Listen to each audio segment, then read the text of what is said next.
Hello and welcome to the Pitchside Studio. I'm Sikandar with you, and we'll discuss about how the progress has been and what the pitch has played like and what to expect in the coming 3 days of this first test match. And just have a quick look at the batting card. Bangladesh played for 1 hour and they managed to keep the wickets intact. 27 is what they've managed on the scoreboard after batting for 12 overs. Pakistan tried 3 of their seamers with their spearhead Shaheen Shah Afridi, Naseem and Shahzad sharing overs amongst themselves.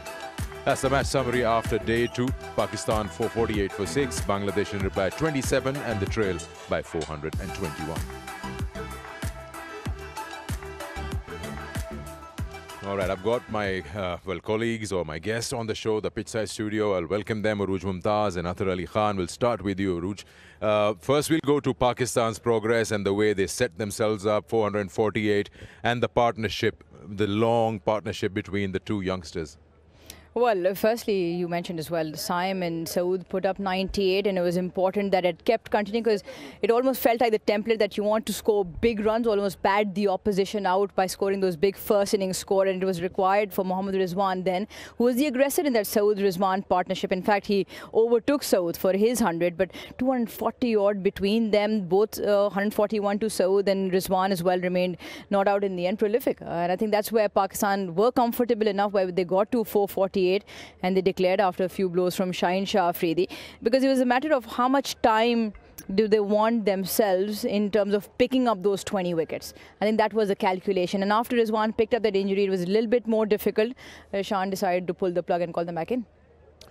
We talked to Athar Ali Khan. Well, how do you read day 2 as a whole from Bangladesh's perspective? 3 wickets fell today and they grabbed them, and then eventually the declaration.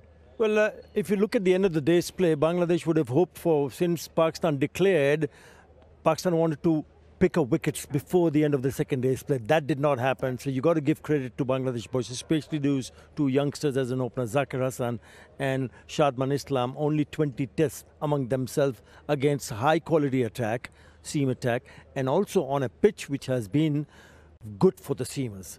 I'm just thinking that when you declare and when you don't pick up wickets, what do you go back and discuss in the dressing room for the Pakistan team? But Bangladesh will be happy. Bangladesh will be happy because I also feel there is something for the spinners. I've said that on air, and you saw what Shakib Al Hasan did, and so did Mehdi Hasan Miraj by picking up wicket apiece for both of the spinners.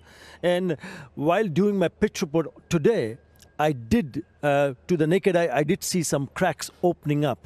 And if you see, it has been, in the past, has been very good for batting also in terms of wickets. Seamers have been among the wickets. But when the crack starts to open up, when the pitch gets a little bit more dry as the day progresses, day 3, day 4 and day 5, then not only the spinners, but also the seamers will play a very big part, because if it hits the crack, it can deviate and you can trouble the batters. But Bangladesh will be happy. They'll have a sound sleep tonight for sure, but a lot of work to be done. Yeah, lots of batting that we saw today and as well yesterday, that Pakistan went piled on 448. Well, of course, we can't leave the show without discussing Saud Shakeel and Mohammad Rizwan's batting. And Saud Shakeel, of course, the more composed one of the two, because he batted first with Saim and then with Rizwan. Yeah, when he came out, Pakistan were 3 down, and it was important to then ride out that difficult time. And probably the time when that happened was probably the most challenge the surface has put up so far in the test match. So they played the most difficult situation out with the ball. And as he does in his own fashion, very strong square to the wicket, very strong to the spinners. Just there as well, 32 to his leg side, 21 similar on the offside. And he didn't shy away from his game. He looked in control all the way through, was chanceless innings until that shy from Liton Das, where he was millimeters in, and then a few overs later with that stumping behind. So 141 good runs and a time that Pakistan needed that rebuilding. I'll bring your attention to his partner, Mohammad Rizwan. You've seen him in the white ball, attacking cricketer, opening batter, but his role over here, 171 not out. How did you read him? Well, he brings so much value to the Pakistan middle order, because Pakistan middle order has been pretty explosive, and he bats with so much authority. And at times, not conventional, but he's looking to score runs rapidly. He'll take on the ball, he doesn't take a back foot. And when he gets set, and he understands the fact that when the pitch is really good for batting, you can take few chances, and he's taken some calculated risk. He's smashed a couple of sixes in that innings, quite a few boundaries, but 171 on this surface. Remember, 16 for 3 at one stage of the game, Pakistan. It's a monumental innings for him, and they should have that sort of a belief that this is the right kind of total to get Bangladesh back in to face 10 more overs at the end of the day's play. I think it was magnificent to watch him bat. Okay. Lots to talk about and dissect further into the game. What to expect on day 3. We'll come to that after the break. Welcome back to the Pitchside Studio. Here we are talking about day 2 of this first test match between Pakistan and Bangladesh. And we've been joined by Saim Ayub, who's here. Saim played a brilliant knock of 56, and he was the one who started that partnership off along with Saud Shakil. Saud Shakil, of course. And they were 16 for 3 at that time. Thank you for joining us immediately after spending some time out in the sun. First question, of course, you would expect that. The chat with Saud Shakil at that time when Pakistan was 16 for 3, what were you guys discussing? Nothing much. The plan was just to watch the ball and enjoy the game, enjoy the present moment and focus on one ball at a time. And individually, did you feel any pressure? Because you're coming into this circuit, the longer format, it's very early days and there's a lot of expectation, big shoes to fill in. How did you prepare and approach this match, even before the start of it?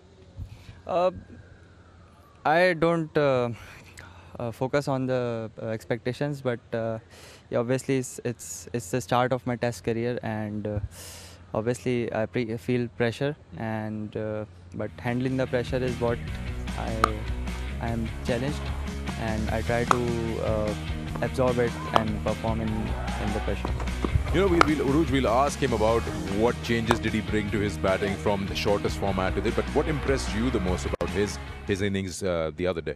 I think the most is, as he put into his own words, handling that pressure. In other terms, the temperament that we talk about, the test that we talk about, the different challenges within the game. He came out with the new ball, and Amir Sohail was on commentaries when it was very positive and encouraging about the way Saim handled the new ball, because as a natural, at least it seems like you're more of an attacking style of player. We've seen that in the shorter format as well, where you like to play your shots. But it felt like he restrained himself. He knew what to leave, what balls to play, and he played in a tight box, and he defended as well. He knew where his off stump was. He defended the ball well. And when he felt slightly more comfortable, when he got those 20, 25, then you could see he started using his feet, swept well, and there were some really glorious time shots down the V. So that was something that was really impressive, because off late, he's become known as more of a sort of, you know, shorter format, big risk taking. So it was nice to see that adaptability in his game. कितना मुश्किल या आसान था to stop yourself? वो एक desire होती है कि मैंने जाना है, I'm going to hit the ball out. उस innings में, और ख़ास तौर पर 16 पे 3 आउट थे, कितना मुश्किल था या कितना आसान था? बिल्कुल मुश्किल होता है, बिकॉज रिएक्ट करने का टाइम आपके पास बहुत कम होता है, एंड समटाइम्स होता है कि आप अनकॉन्शियसली वो चीज़ कर जाते हो जिसके लिए अपने आप को रोक रहे होते हो, but that's the challenge for the team के डिफ़िकल्ट टाइम पे आप टीम के लिए कितना लड़ सकते हैं. सॉलिड डिफेंस भी आपने दिखाया, अच्छा स्ट्रोक प्ले भी दिखाया. ये बताएं कि वक्त के साथ साथ was the wicket getting easier or was it ever difficult? Because हमने जो कलर देखा था, जो घास देखी थी before the start of the match, it was saying something else. Pakistan ने 5 सीमर भी खिलाए, लेकिन जब बैटिंग 1 घंटा 2 घंटा गुजरना शुरू हुआ तो ऐसा लगा कि अब गेंद आ रहा है बल्ले पे. जब पार्टनरशिप लग जाती है तो थोड़ा इजी हो जाता है दोनों बैट्समैन के लिए, एंड बाहर से भी इजी लगता है कि मैच सिचुएशन हैंडल हो गई है, बट ऑब्वियसली नए बैट्समैन के लिए थोड़ा मुश्किल है, एंड अच्छे बॉल के लिए वैल्यू मिल रहा है बॉलर को. बैट्समैन के लिए एक चीज़ मुश्किल ये है कि उसके शॉट की वैल्यू उसको पूरी तरीके से नहीं मिल रही है, because outfield is a little bit slow. तो जो चौके हैं वो 2s या 3s में कन्वर्ट हो रहे हैं, तो that's difficult for batsman, but once a partnership is there so it's easy for the batsman. Would you like to ask? Just one thing. I mean, I'm sure it's always learning, and you seem the kind of player who wants to learn.